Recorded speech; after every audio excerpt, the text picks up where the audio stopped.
Hello, Milwaukee Bucks fans. Welcome back to another episode of Bucks Latest presented by Fan Arch. As always, I'm your host, Dean Simon. And before we get into everything, please make sure to leave a like, leave a comment, and subscribe. We are still very much on the road to 1,000 subscribers. So if you could hit that big red button down below, I would really appreciate it. Also, turn on post notifications so you stay up to date with all the latest Milwaukee Bucks updates. So, first thing we're going to talk about is an article that came from Athlon Sports, more specifically from Nathaniel Holloway of Athlon Sports. And he came up with three different Milwaukee Bucks potential trade targets throughout the 2025-26 season leading up to the 2026 trade deadline in maybe early February of 2026.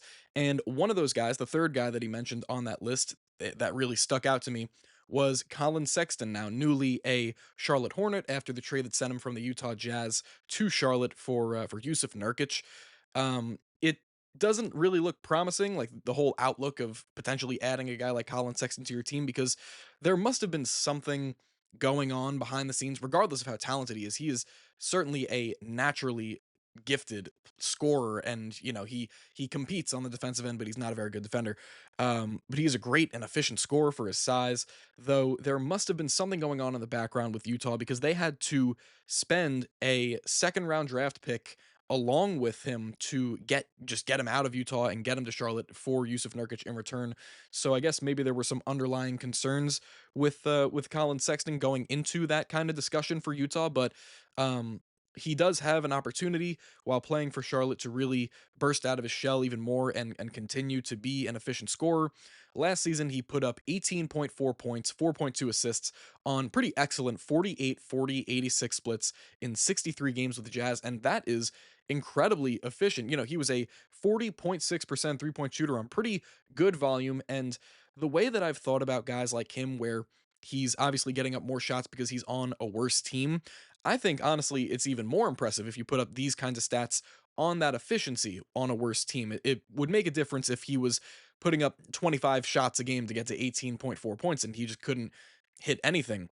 But to have excellent splits like that when you are one of, if not the main focus of the defense night in and night out, I feel like that's more impressive than people let on. It kind of makes me go back to Bradley Beal for the Washington Wizards kind of days, or at least the final seasons of his Wizards tenure, where he was putting up 30 a game, and the team around him was terrible.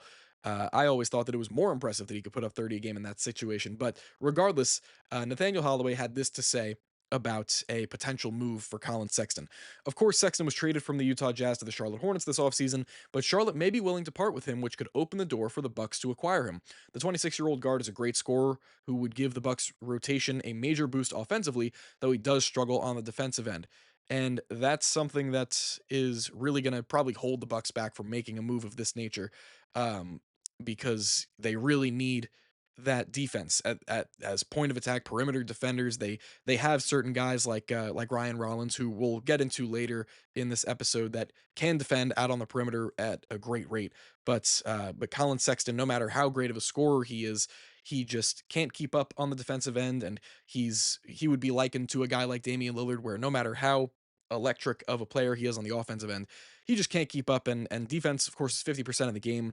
And though Colin Sexton is probably one of the more um what's the word I'm looking for? He's just so amped up every time he goes out there, and especially on the defensive end. Of course, there's that famous clip of him in summer league where he's guarding and he has his arms out and he's just looking menacingly at the guy that he's defending out past the 3-point line. Though it stinks though that he, for his career and especially this past season, has always been a net negative defender, no matter how hard he works, and that just has to do with his stature. Of course, you would wish that he could change that kind of thing, or get it to be a different outcome. But that's just the way it is right now. And I feel like he isn't a really serious trade target for any contending teams, strictly due to his lack of defensive ability and the fact that he just keeps getting worse and worse on that end, especially in an advanced stat kind of conversation year in and year out. So unfortunately, though Colin Sexton is a super naturally gifted scorer, he might not fit the bill of what the Bucks need exactly. Moving forward, we're going to talk about Giannis and the whole Alperen Şengün thing, the whole controversy of Şengün saying that Giannis isn't a gifted passer, and that the Turkey holding Giannis to 12 points and just triple teaming him every time and making him more of a playmaker, that was the reason why they were able to beat him, and it's because he wasn't a great passer. Well, Giannis came out on social media on Instagram, and he did what Giannis always does, what a guy as respectable as him always does, is he took the high road and he posted a couple of pictures of him and Şengün together embracing, and the caption was, "We play for the love of our countries, we play for the love of the game, we play with respect. We always remember sports are made to unite us, not divide us." So again, just a super respectable move on the part of Giannis, just completely zigging while Şengün is zagging and trying to antagonize him for whatever reason and just kind of throw these claims on Giannis. Though, of course, just a couple Google searches or YouTube searches will show you just how talented of a passer and playmaker Giannis has been throughout the entirety of his career. And he actually said as much as well in a press conference of some kind, making light of the situation and saying, just Google me, look me up on YouTube, look for some highlights, and then you'll find the answer of, how good of a playmaker am I actually. But, this was just par for the course for Giannis, just doing the right thing and coming out on social media just in an effort to tell Şengün, we don't need to be throwing these kinds of jabs at each other. Maybe let's just I don't know, have this let's just be respectable opponents of each other and regardless of who comes out on top, let's just maintain that kind of respect. And I hope that kind of thing rolls over into the regular season as, a friendly rivalry, as, two guys um that now have an experience of going head to head in a really high leverage situation. So hopefully that kind of rolls into the regular season because that's just a very entertaining matchup in itself. So we talked about Colin Sexton not really being the right choice for the Bucks in terms of trade targets because of his lacking defense. So this segment is just going to really be dedicated to the Bucks possibly most likely getting a lot better on the defensive end, especially on the perimeter without Damian Lillard. And this was said by the Athletics' Eric Nem, who he wrote, and I quote, with Lillard now in Portland, there is significant opportunity for the point guard core of Kevin Porter Jr., Ryan Rollins, and Cole Anthony, who the Bucks added in July after the Grizzlies agreed to a contract buyout. With how often Lillard handled the ball to score and make plays, the Bucks will need all three players to step up and help fill the playmaking void alongside Antetokounmpo. Additionally, the Bucks might have more opportunities to improve on the defensive end. And boy, will they ever, because if you really look at it and really dive into it from, again, an advanced stat kind of perspective, because that's just kind of the way I've been this offseason, looking at the Bucks roster and kind of assessing how they can improve. Guys like Kevin Porter Jr., guys like Cole Anthony, and of course, guys like Ryan Rollins are all net positive defenders that have been excellent on that end of the floor within the past year or 2 years.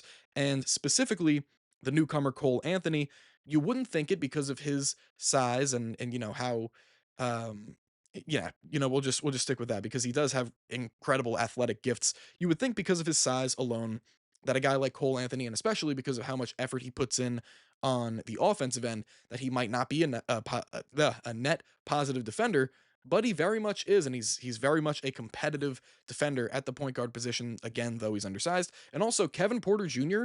Feel like it's an underrated part of his season, but after he was added by the Milwaukee Bucks past the trade deadline for the next 30 games of the regular season for the Bucks, Kevin Porter Jr. really stood out as a solid defensive player for the Bucks. He got up to a positive 1.2 defensive box plus minus with the Bucks in the regular season, which is pretty excellent. Again, for a guy that's not traditionally known for his defensive effort, KPJ put together a masterful season on that end, and it just kind of tracked with his history of being a good defender, not necessarily someone that jumps off the stat sheet.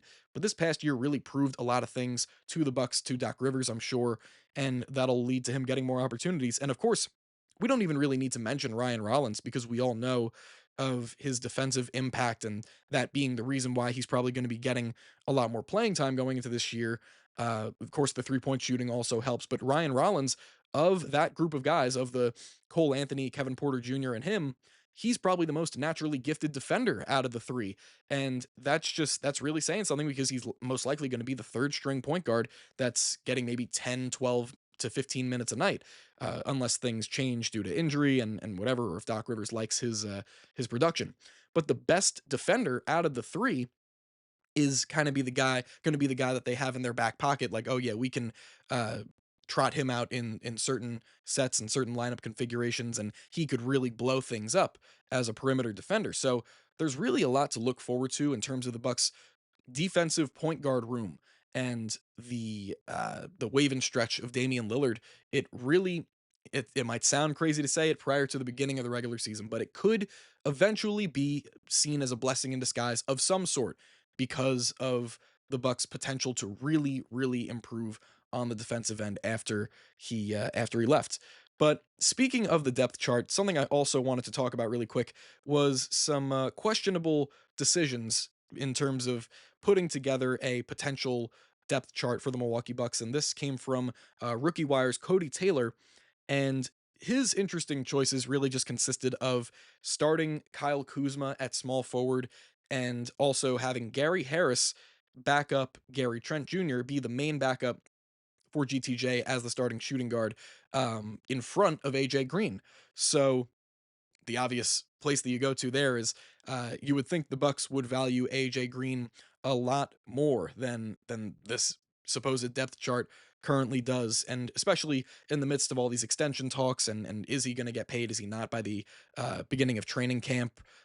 It still all remains to be seen, but AJ Green proved to be one of the best flat out pure shooters in the game this past year, and this doesn't mean that Gary Harris is void of value. He obviously brings a lot to the table. He can defend when he wants to. He can be a good catch and shoot 3-point option if he wants to. And he has, we talked about this in the last episode actually, that he just has a lot of IQ and he's got that playoff experience, especially contributing for Denver Nuggets teams in the late 2010s, around 2017, 2018, when he was getting up to about 17 points a game and really making an impact on at least somewhat competitive Nuggets teams. Gary Harris definitely is a fantastic veteran to have in the locker room and maybe have take up spot minutes. Again, maybe like 10, 12 minutes a night. But I don't think there's any way that Gary Harris is ahead of AJ Green in the shooting guard pecking order, and all of this behind Gary Trent Jr. Gary Trent Jr. earned his spot as the starting shooting guard for this team, but AJ Green is the backup, and I feel like there's no way to go around this, especially because he has proved to be a serviceable and solid defender throughout his career, and he's got a very strong center of gravity and just a very strong base. So he is of use on that end of the floor. It's not like you can just discount AJ Green as this amazing shooter that can't defend worth a lick, like kind of like a Sam Hauser type thing, though he did improve defensively last year. I think there's no way that Gary Harris is in front of AJ Green in the depth chart. And in terms of Kyle Kuzma starting at the small forward, the only reason I say this is because I really figured that the Bucks could take advantage of starting this season fresh with Kuzma on the roster and put another guy ahead of him and have him come off the bench maybe as the seventh man, and maybe you can hope that that allows him to get back to a mode that he was in 2020 when he helped the Lakers win a championship, and he was a very solid sixth man option for a title contending team throughout the entire season, and especially in the postseason as well. He had some huge moments in the bubble. So for Kuzma, just don't start him, regardless of what you do. Just do not start Kuzma, and AJ Green is above Gary Harris in the pecking order. I feel like there's just, again, no way around that. But anyways, that'll be it for me today. Thank you very much for tuning into another episode of Bucks Latest presented by Fan Arch. And again, I've been Dean Simon, and make sure to leave a like, leave a comment, subscribe, and turn on post notifications so you don't miss future videos. All right, I will see you guys in the next one. Go Bucks.